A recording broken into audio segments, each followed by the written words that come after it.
안녕하세요. 대한비뇨기종양학회와 함께하는 방광암 무엇이든 물어보세요. 벌써 4번째 시간입니다. 방광암을 잘 치료받는 것도 중요하지만 이렇게 치료 후에 꾸준히 관리하는 것도 정말 중요한데요. 이번 시간에는 방광암 치료 후 관리 방법과 또 일상생활에 대해서 이야기 나눠보도록 하겠습니다.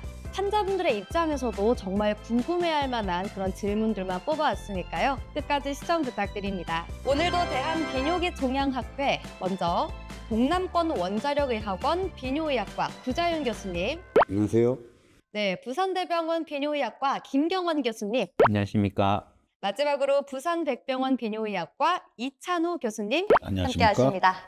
네, 바로 첫 번째 질문부터 드리도록 하겠습니다. 이 방광암 수술 후 배뇨 시에 불편감이 느껴지고 또 혈뇨가 보인다고 하는데요. 언제까지 이런 증상이 나타날까요? 방광암 수술 이후에 혈뇨, 배뇨 불편감이 나타났다고 하면 아마도 방광종양절제술을 시행받은 경우일 텐데요.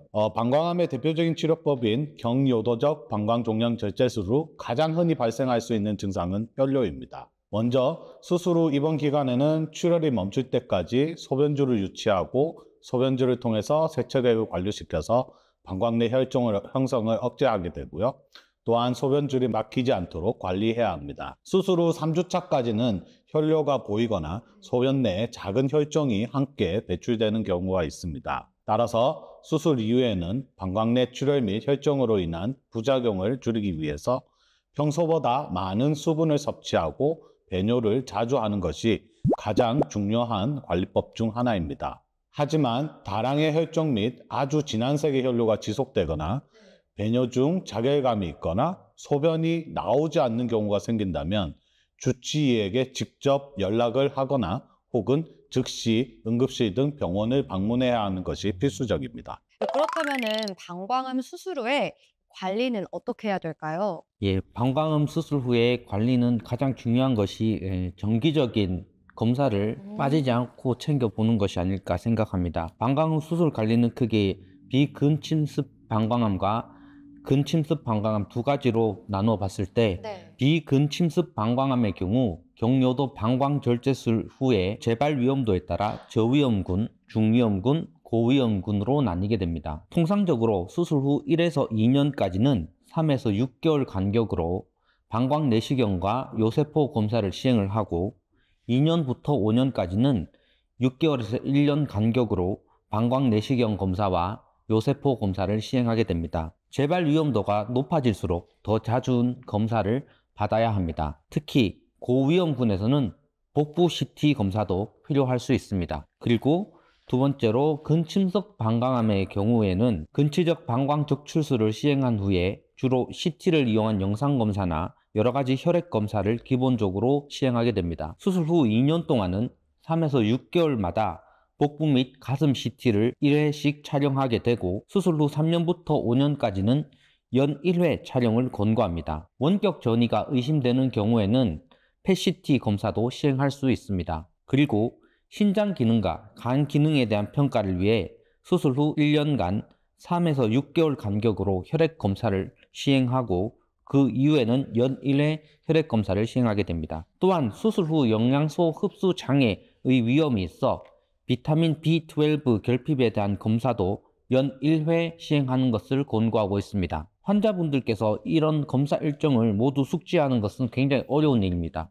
그렇기 때문에 주치의 선생님이 알려주시는 다음 외래 일정에 맞춰서 빠지지 않고 방문하시는 것이 매우 중요합니다. 특히 비근침습 방광암의 경우 5년 생존율이 굉장히 우수한 질환이지만 잦은 재발로 환자분들께 굉장히 큰 번거로움을 유발하는 질환입니다. 번거롭더라도 정해진 검사 일정에 맞춰 병원에 방문하여 검사 받으시기를 다시 한번 말씀드립니다. 이 방광 내 약물주의법을 받은 후에 열이 나는 경우가 있다고 하더라고요.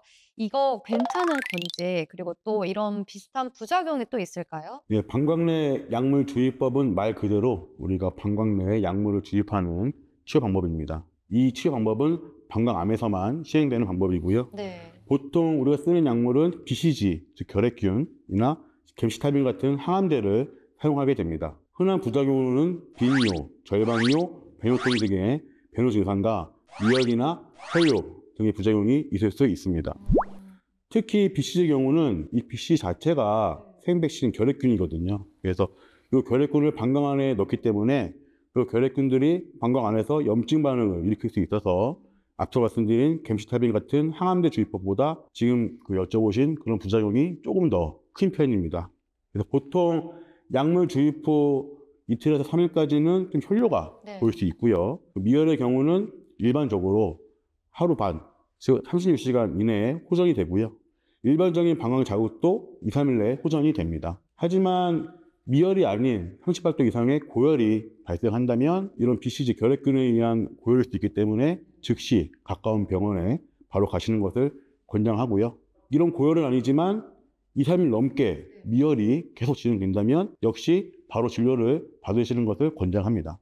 네, 그러면은 이 방광암의 재발과 전이를 막기 위해서 어떻게 관리하면 좋을까요?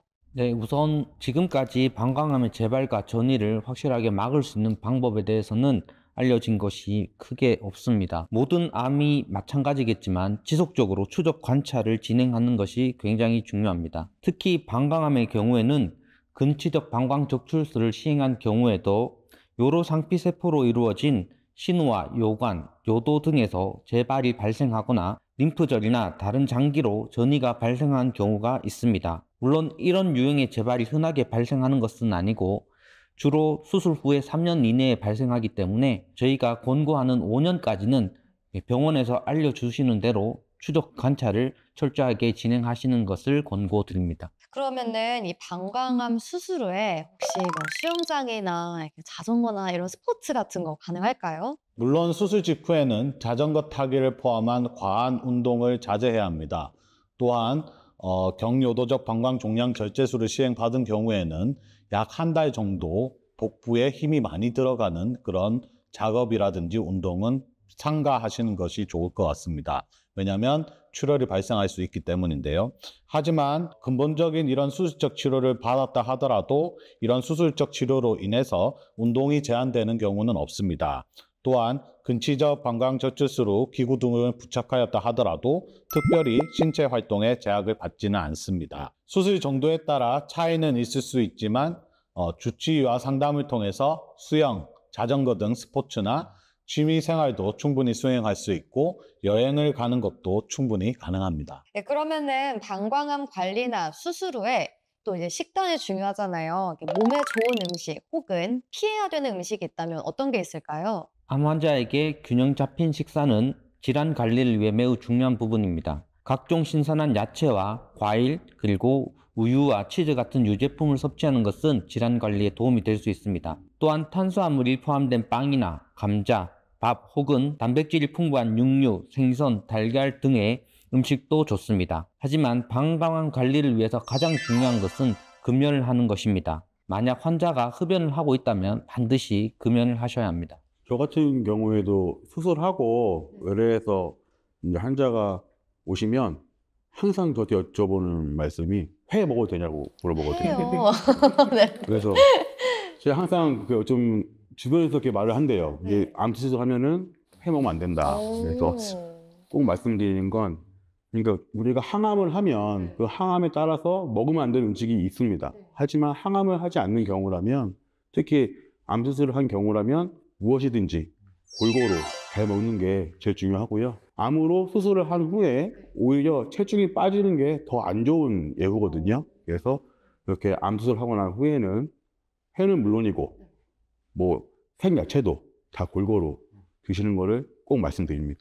네, 이렇게 식단 관련해서도 잘 설명을 해주셨습니다. 네, 또 방금까지 나오지 않았던 질문인데 궁금해할 만한 것들 있으면 이제 교수님들께서 먼저 말씀해 주시면 좋을 것 같습니다. 식사 관리에 관해서 한 가지 첨언을 드리자면 육류 섭취를 꺼리는 경우가 있습니다. 좀 전에 구자영 교수님께서 말씀하셨다시피 체중이 빠진 게 오히려 더 안 좋은 거라고 말씀드렸는데요. 건강을 생각한다면서 지나치게 채식 위주 뭐 유기농 야채를 찾는다든지 그건 충분히 좋은데 아예 극단적으로 육류를 안 드시는 경우를 한 번씩 보거든요. 그건 어떻게 생각하면 환자의 체력적 관리 그리고 추후에 이제 암의 치료 또 항암 치료를 시행하시는 분들에서는 체력적으로 굉장히 약해질 수 있기 때문에 오히려 그런 극단적인 식단은 피하시고 적당한 육류 섭취, 유제품 섭취를 반드시 시행할 것이 좋을 것으로 생각됩니다. 네, 골고루 섭취하는 게 가장 중요하다 이렇게 말씀을 해주셨습니다. 네, 식단하니까 또 생각이 나는 건데 또 유난히 몸에 좋은 그런 운동이 있나요? 운동은 보통 뭐 제 생각에는 자기가 좋아하는 운동을 하면 될 것 같고요. 네. 대신 운동을 한번 하면 적어도 그 가볍게 땀이 날 정도까지는 운동을 하는 것이 좋을 것 같습니다. 이 방광암뿐만 아니라 많은 비뇨기 종양 안에서도 그렇고 항암 치료를 받으시는 분들, 특히 또 70대 이상인 환자분들께서는 유산소 운동 이런 것도 굉장히 중요하지만요. 어떻게 보면 최근에 나온 연구 결과들은 이제 근력 운동을 반드시 할 것을 권장하고 있습니다. 암 환자에게 좋은 운동 이런 것들을 조금 찾아보게 되면 저희가 생각하는 것 이상의 고강도의 운동을 권장을 하거든요. 실제로 PT를 받는 정도의 수준의 그런 운동들을 권장을 하고 있기 때문에 암 치료 그리고 항암 치료를 받으실 때는 반드시 그런 충분한 실제 활동과 더불어서 충분한 근력 운동, 작은 역기를 든다든지 이런 정도의 운동은 반드시 시행할 것이 좋을 것으로 판단됩니다. 네, 지금까지 빨간 풍선 캠페인 방광암 무엇이든 물어보세요 건강 강좌를 통해서 방광암의 개념부터 증상, 진단, 치료, 그리고 관리까지 이 모든 것들을 대한비뇨기 종양학회 교수님 세 분과 함께 알아봤습니다. 마지막으로 교수님 궁금한 게 이 캠페인명이 빨간 풍선이란 말이죠. 그 이유가 뭘까요? 저희 대한비뇨기 종양학회는 방광암에 대한 관심을 높이고 정확한 정보를 알리고자 지난 2022년부터 방광암 인식 증진 캠페인인 빨간 풍선 캠페인을 실시하고 있습니다. 왜 빨간 풍선인지 많이 궁금하실 텐데요. 빨간색은 방광암에서 가장 중요한 증상인 아까 말씀드렸죠, 혈뇨.